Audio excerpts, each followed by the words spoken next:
Ang face-to-face harapan ay pambansang dulugan ng mga may alitan. Hangad namin na bigyang solusyon ang mga di pagkakaunawaan para sa mas mapayapang komunidad. Face to face, sinong sisimangon? Face to face, sinong ngingiti? Face to face, inyong bangayan? Face to face, huwag mong talikuran, harapin mo face to face.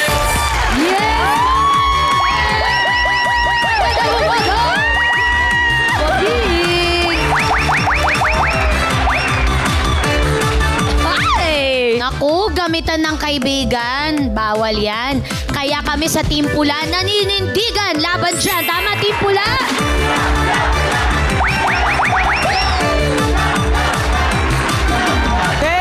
Teka! Mas grabe kaya yung gumagamit ng pangalan ng iba. Kaya sa Team Puti, hindi yan uubra.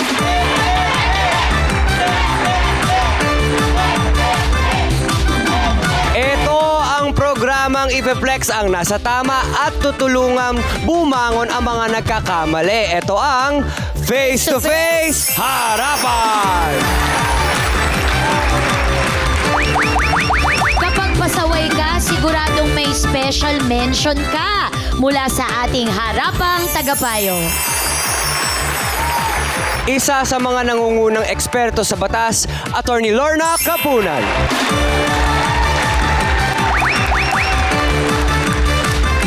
Ang tagapayo natin pagdating sa Aral ng Langit, Brother June Banaag. At ang ating karamay sa mga issue ng mental health, the Queen of Extensions, Dr. Camille Garcia.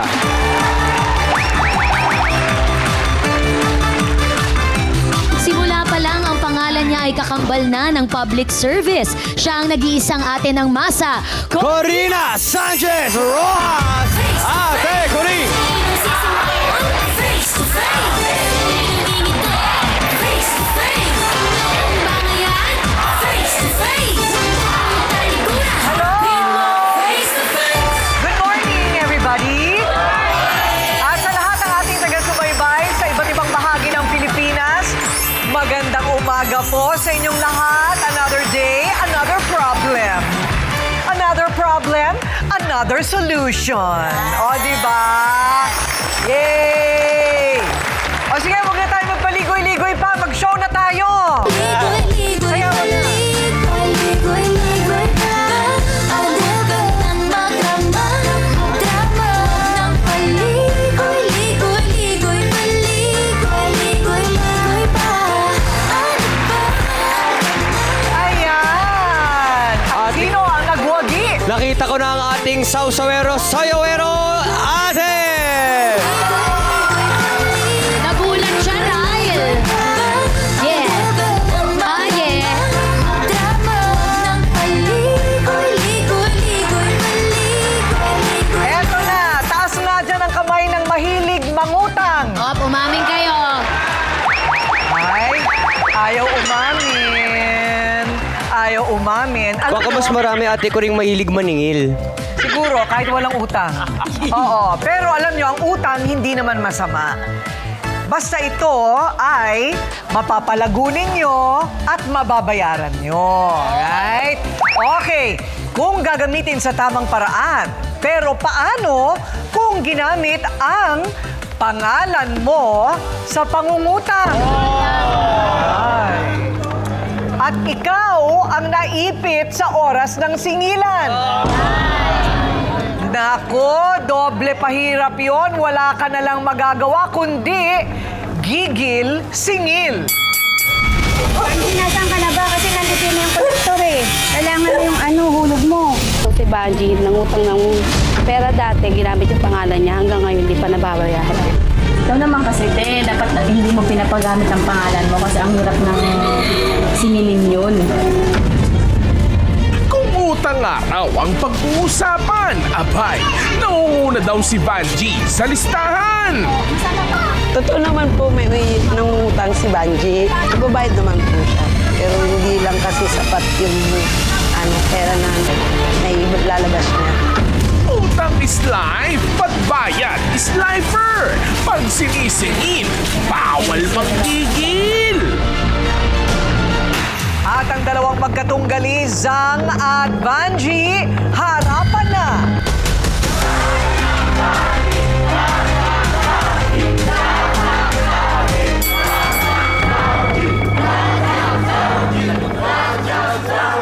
Okay, so, ang nangutang ay sino? Siya. Ginamit niya po yung pangalan At ginamit niya daw ang pangalan mo. Paano nangyari yon? Kumukapit bahay po, kaibigan. Nakiusap siya sa akin na kung pwede gamitin ng pangalan ko para makahiram sa lending. Dahil wala naman po akong inutangang ibang ano.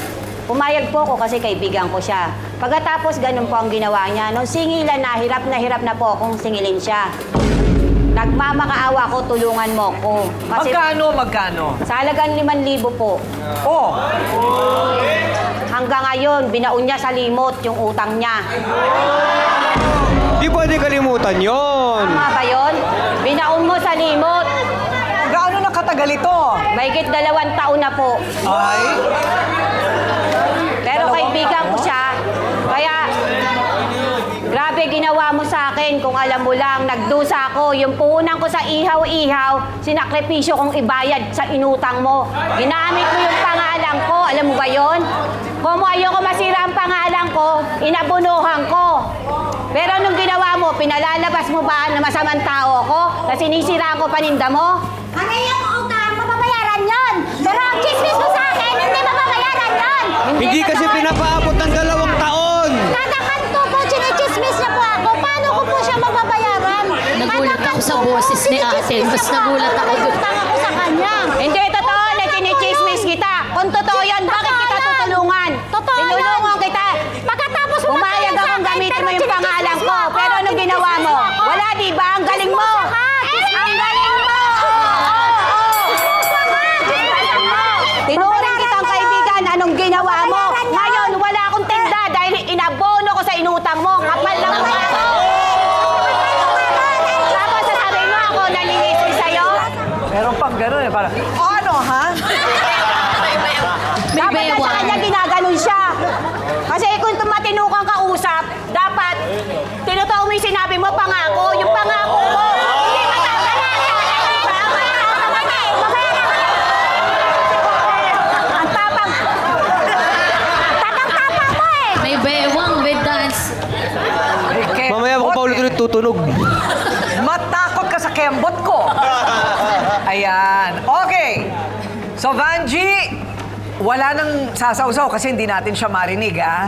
Okay, mamaya siya naman ang magsasalita. Aalamin natin kung anong punot dulo ng pangungutang na yan na ginamit ang pangalan niya at hindi ka daw nagbayad. Magbabalik ang Face to Face Harapan. Face to face, sinong sexy mo? Harapin mo face to face.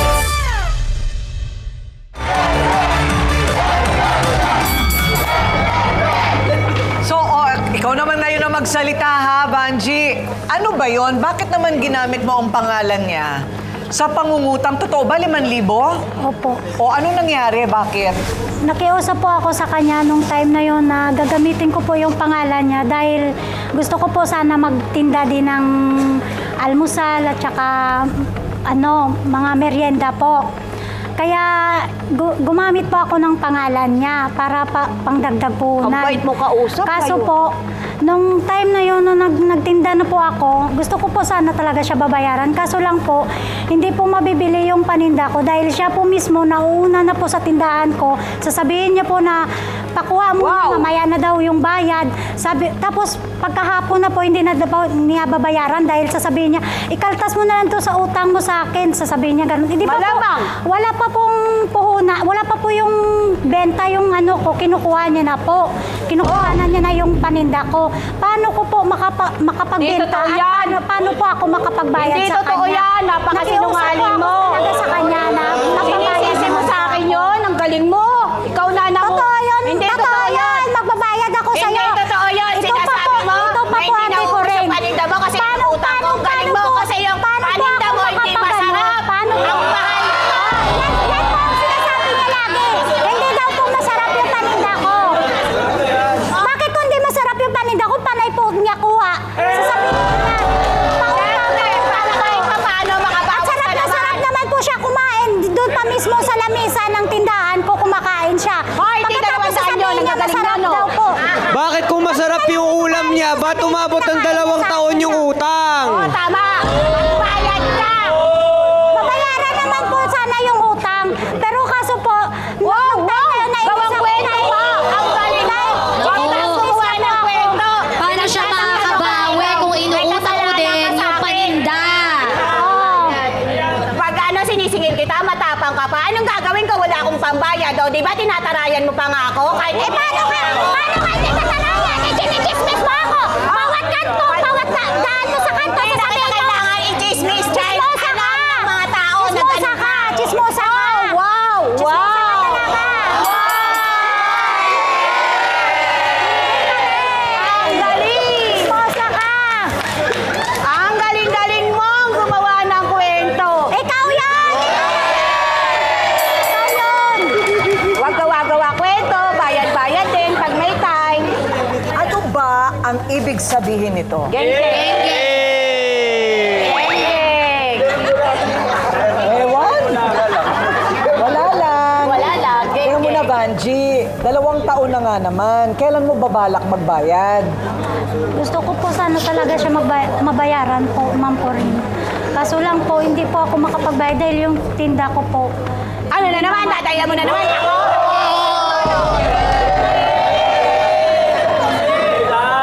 Bayad-bayad Palagay ko din. naman, alam mo rin, yung ano mo, yung obligasyon mo, right? Kaya lang, siguro nauuna yung ibang pangangailangan mo rin. Pero hindi pwede yung ganon, syempre. Pagka nangutang ka, kailangan mong bayaran. Ang problema niya, Attorney Lorna, nasa pangalan niya lahat. Kung ito magkakahablahan, walang ebidensya na may utang siya Meron po, kay yung mga Zang. kapitbahay namin, kasama nung nagsasalita siyang nakikiusap sa akin. Sige na, tulungan mo na, kawawa naman yan. Tinulungan kita. Maraming nakakaalam So, nun. kailangan may witness, Attorney Meron Lorna? po, ma'am. Pag-utang nga, dapat may dokumento. Lagi natin sinasabi dito sa face-to-face. Miski na lalo na kung magkaibigan kayo. Yun nga Kasi po pag eh. magkaibigan, nagkakalimutan. Ayun. Pero dapat may written agreement. Oo, kasi nasa pangalan niya yung utang. So, binayaran na niya. What is now to prove that she still owes her 5,000? Witness. Witness Ayan. Meron po, yung mga kapitbahay din po namin kaibigan. At tingnan nga natin kung gaano katindi ang kanilang balikan dito sa utangan na ito sa pamamagitan ng kanilang mga kakampi. Sa pagbabalik na, face to face, harapan. Face to face. Sinong sisimangot? Feel mo face to face.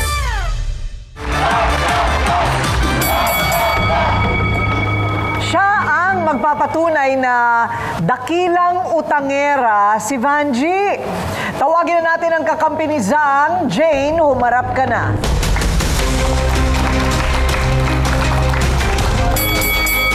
Okay, Jane, ano naman ang iyong patotoo? Talagang mahilig siya mangutang. Opo. Ikaw na utangan ka na rin. Opo. Magkano? Dati pa po yun, yung sa tindahan ko rin po. O, magkano? Yung mga sa tinda-tinda lang po yung Hindi na po mabilang. Nababayaran naman. Opo. Pero Ano? matagal nga lang po. Matagal na. Bali, nagkikwits na po kami sa mga tindahan namin. Kasi nagtitinda rin po ako, nagtitinda rin po siya. Utang siya, tapos pag hindi siya nakabayad, utangan ko rin siya para quits. Ganon. Ganun nangyayari. Ang nangyayari. Palagay ko, ano to yung hawak sa pera, hindi siya marunong humawak ng pera. Yon, kaya hindi napapaikot, hindi napaplano ang pagbabayad, ganon. Bakit ka naman kasi pumayag na gamitin ang pangalan mo? Kasi nga po, tinuturing ko po siyang kaibigan, kapitbahay, saka isa lang po ang pwesto namin pinagtitindahan. Malay ko pong gaganunin niya ako. Kasi nung nakikipag-usap po siya sa akin, sige na, Song, sige na, Song. May tanong ako, Ate Zang. Di ba, Ate Jane, nautangan ka na ni Ate Banji? Tapos kaibigan mo si Zang. Bakit hindi mo siya in-advise na wag mo na lang sigurong pautangin? Kasi ako nga, inutangan ang tagal na Bali po ang binayaran. nangyari po yun, nakautang na po siya, nagkautangan na po sila. Huli mo na nalaman. Hindi ko na po siya naano nung time na magbabayaran na sila. Nung nagkakautangan pala sila nung. Dalawang beses lang ba ito nangyari? Kasi yung pagkakadescribe sa'yo, dakilang utangera. So, lagi ba? Mayroon nga may nahiraman din po siya ng mga ibang mga kaibigan po namin. Alam din ni Zang to na gano'n. Uy, ate, bukas pala ang mata mo nung nangyari Kasi ito nga po, para po po makarecover siya na makaahon, tinulungan ko siya. Utang din po ang puhunan ko, kaibigan ko siya, kapitbahay, isang anuhan lang po kami, nag-uusap. Tumulong ako, pinagamit ko yung pangalan ko. Hindi ko akalain gaganunin niya na nung nakuha niya na yung pera, 1 week kasi magbabayaran na po 1 week, babayaran na sa kolektor. Pag darating ang kolektor, G, asan na yung hulog mo? G, minsan nagtatago, minsan matapang pa siya. Ganun po pag ano. Kaya minsan nananawa na lang ako singiling, ginawa ko, ako po ang gumawa ng paraan. Minsan nanghihiram ako sa kanya, minsan hindi ako nakakapagtinda kasi ibabayad ko sa ano. Okay, sandali lang ha, paulit-ulit na tayo. 45% ng mga Pinoy may utang. May mayaman dyan, may utang, may mahirap. Sa 45% na yan, 57% dyan o higit sa kalahati, ang inuutangan yung walang dokumento. Mga pamilya, mga kaibigan, mga lender na matataas ang mga interes. Ikaw, ininteresan mo ba siya? Hindi po. Ah, wala rin. Kung magkano po yung nakuha ko doon sa Oo, ano. oo, no? So Kasama hanggang ngayon hindi ka pa rin nakakapaninda. Hindi pa rin po. Hindi pa rin. Okay. Alamin naman po natin, siya naman ang dedepensa sa inirereklamo. Ang kakampi ni Vanji, nanay, humarap ka na.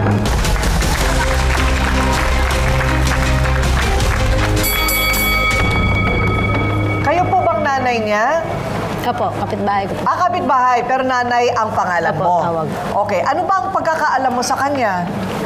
Siya po. Sabi mo totoo, Nay. Ay, talaga! Sasabihin ko totoo sa'yo. Nagulat naman Huwag mo siya ako, Nay. kampihan. Talaga, hindi ko na pinakampihan yan. Huwag mo Bilis. kampihan, Nay. Gumagawa po ito ng paraan. Huwag niyong kampihan. Para po makabayad sa kanya. Alam ko naman na may utang siya. Kaya na huwag mo pagdiinan. Hindi ka pinagdidiinan, Nay, sa loob ng 2 taon. Baon na nga siya eh. Lalo mo pang binabaon. Sa loob. Kaya hindi kayo naawa sa akin. Ikaw kaya. Mangyayari kaya sa'yo yan. Nay, hindi kayo naawa sa akin. Hindi ako Naaawa ko sa'yo. Dapat maawa ka sa kanya. Gumagawa siya ng paraan. Kapit-bahay kayo. Dikit kayo ng bahay. Oo nga, magkadikit nga kami. Dikit kayo din kayo sa chismisan. Oo, bakit ikaw? Ikaw, chismas. Wala ka naiinis sa'yo. Marami naiinis sa'yo.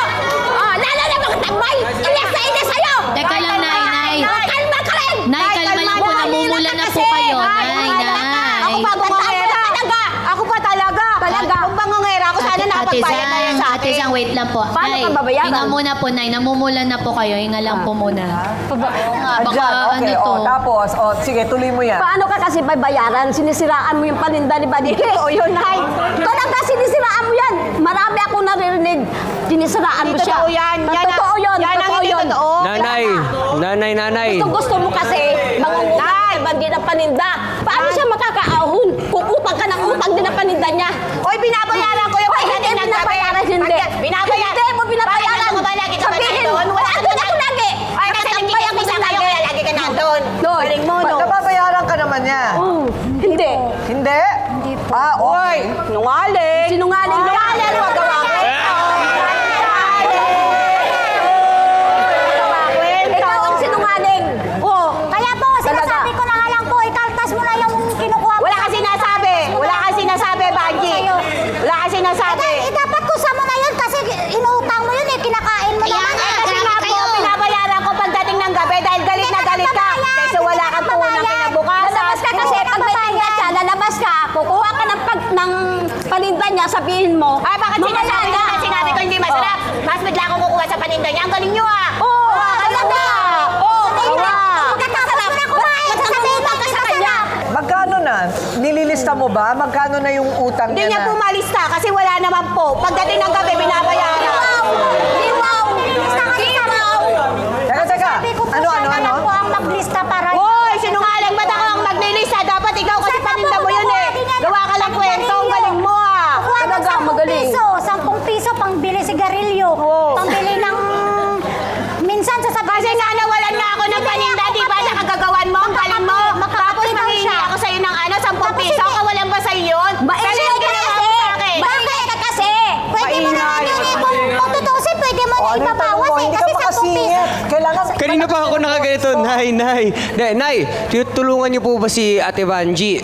Tinutulungan ko po yan. Tinutulungan? Eh, bakit hindi po mahulugan? Kahit hulugan, kasi 2 taon na po yun. Yun nga eh, dapat ano na eh, sa 2 taon na yun. Paano po ako Tapos makakabayad nagagalit sa ka pag kanya? manghihiram ako Kasi sa'yo? po yung paninda ko po, di ba iba minsan, umaga pa lang, mangunguha na siya. Tapos, Wow! Maga pa lang! Tanghali na ako nagigising. Ang galing mo! Gawa kwento! bibili na. Gawa kwento! Okay. Wala pa pong ano. Okay. Okay. O sige, ha? Alamin natin kung anong payo mo. Tsaka, yung payo mo. Okay, ate, sasabihin ko lang! Okay. Payo nilang lahat sa pagbabalik ng face-to-face harapan. Sino sisimangot? Mo face to face.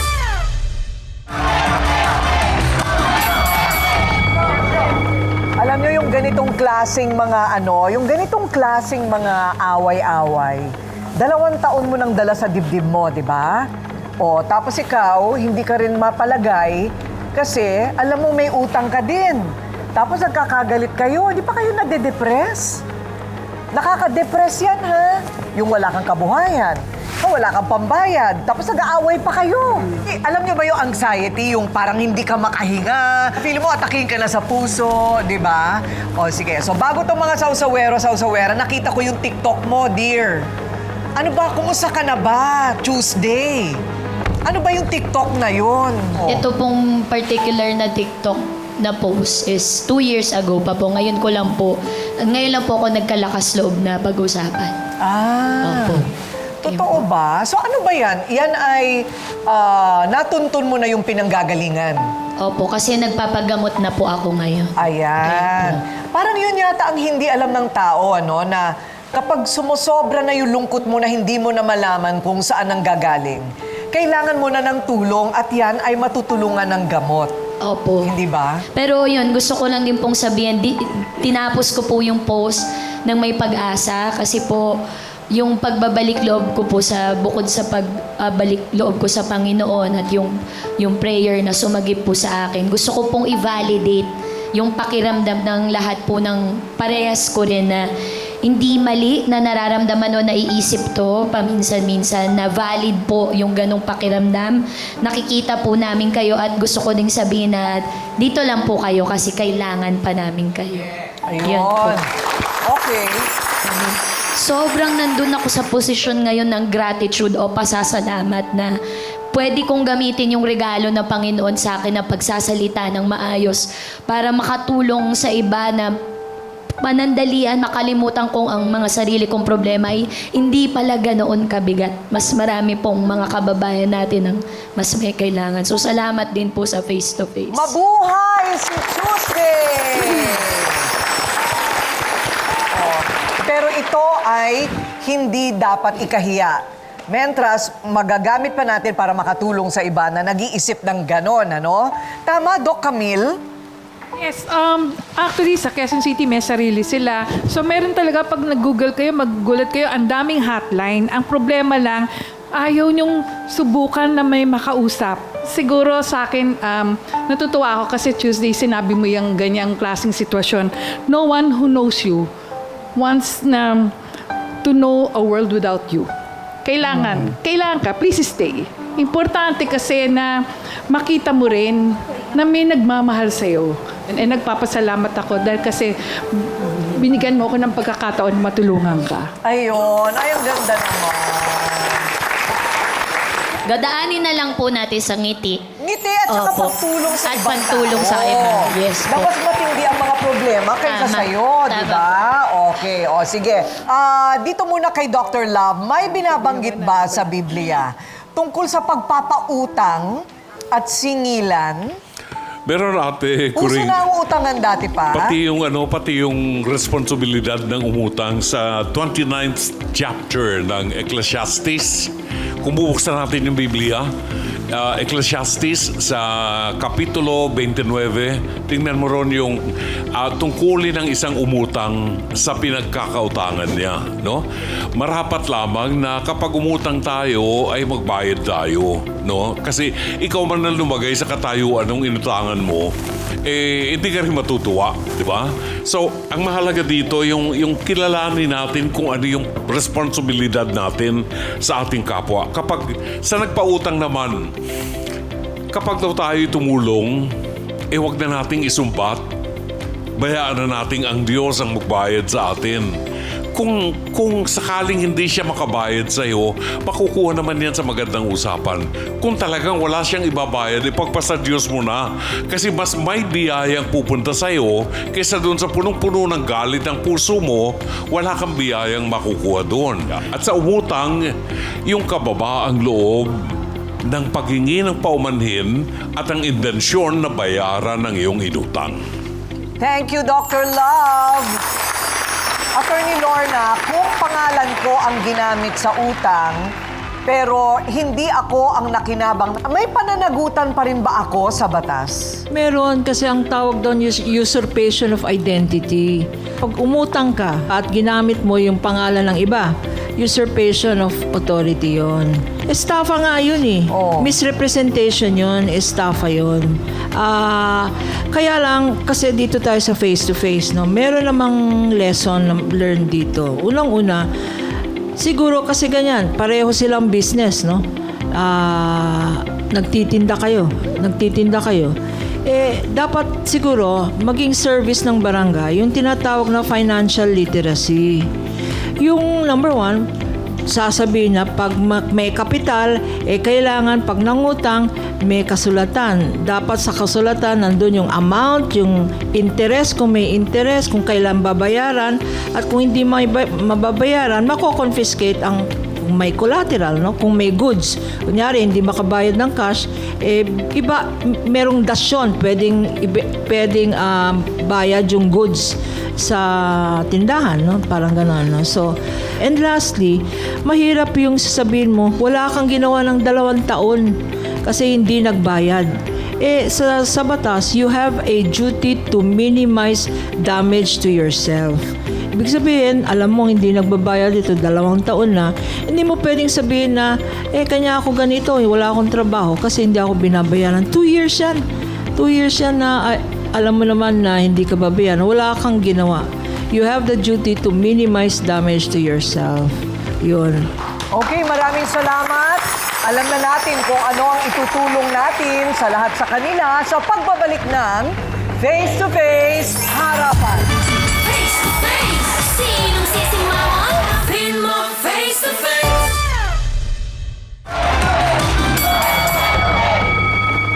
Parang medyo madali lang ito. Parang medyo madali.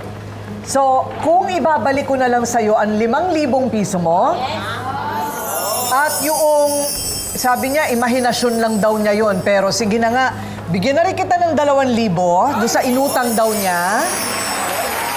Pwede na kayong manahimik. Ha? Una, wala nang sigawan, wala nang tilian, wala nang siraan, wala nang maraming mga, kung ano-anong mga, alam mo na, yung excuses, yung mga, anong excuse sa Tagalog? Palusot. Palusot. Katwiran. Wala nang mga pangangatwiran at palusot sa buhay. Naaawa din kasi ako kay Vanji. Siguro talagang hindi siya marunong magpaikot ng pera. Kaya, maliban doon sa ibibigay ko sa inyong pera para makasimula kayo ng tama, tumapat kayo sa TESDA, tutulungan kayo kung paano magpapaikot ng pera. Ha? Kasi hindi pwede. Mamumuhunan ka, kada benta mo, gagasusin mo rin yung benta mo. Itatabi mo yung puhunan mo, day. Para may pambili ka ulit. Ha? Huwag kang magtitinda kung hindi ka marunong. Okay? So, tuturuan kayo ng iba pang mga paraan kung paano kayo makakapaninda ng malinaw, madali, wala na masyadong kwentahan. Yung sari-sari store kasi masakit din sa ulo, ano? Pero kung isa lang tinitinda mo, kikiam lang, o barbecue lang, o ito lang, madali ang kwentahan. Itabi dapat ang puhunan, okay? O bati na kayo, dala ko nang sasagot sa utang. Salamat. Ha?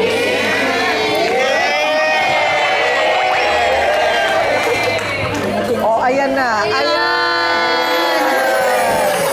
Ay, salamat. Ay, sinapunutan pa. Okay. Mabuti naman. Kita nyo, maluwag sa dibdib, di ba? Hindi yung magkakasakit pa kayo. Ikaw naman, Day, huwag ka na mangutang. Kasi masama yung may ganyan reputasyon. Ha? At basta wag na kayo magpautang at wag na kayo mangutang. Ang pangungutang ay, sabi nga, nasa magkabilang tabi ang talim. It is a double-edged sword. Ibig sabihin, ang utang maaaring maging daan para guminhawa, pwede ding daan sa tuluyang pagkasira. Kung hindi din sigurado sa paraan ng pagpapalago ng uutangin at walang plano sa kung paano ito babayaran, wag na lang muna. Wag na lang muna. Kasi mayroon naman tayong pwedeng pagtanungan o yung magtuturo sa atin kung paano hawakan ng pera bago tayo mangutang o magpautang. At sa mga nagpapautang, yun din ang batayan. Saan gagamitin? Ano ang plano ng pagbabayad? At dapat maayos ang kasulatan. Bago mangutang, 100 beses pag-isipan. Ako po ang inyong ate ko ring nagsasabing may cake ang harapin ng mga issue dahil walang hindi nadadaan sa pag-uusap. Basta dapat may mukha kang iharap dito sa Face to Face Harapan. Face to face. Face to face. Face to face. Face to face. Face to face, harapan tayo. Face to face, problema'y solusyonan. Tayo na ating pag-usapan. Face to face, tama lang o kraya. Sapo na saputing, tama o mali. Galit, bate. Bawat panig ating pakinggan. Ang mga gusot ay may kasagutan. Face it, face up. Di ba sadyang makulay ang mukha ng buhay? Tayo'y magharapan sa bawat katanungan. Aminan, awayan, isaayos na. Gusto mo bang makisawsaw? Tara na kaibigan, tungkulay magkalinawan. Face to face, sinong sisimangot? Face to face, sinong ngingiti? Face to face, inyong bangayan. Ang kuya na nagpalayas daw sa kanyang nakababatang kapatid. Pinapalis po namin, pinapalis niya po ako. Paglasing po, sinasabi niya, ampun ako. Paano ampon eh magkamukha? Talagang pinaginitan niyo po sa kwarto, ginil po ako, ma'am. Bakit po sinasabi ni Kuya Onyok na hindi daw naman niya pinapalayas? Kasi pag nakakainom po siya, ma'am, sa gabi, may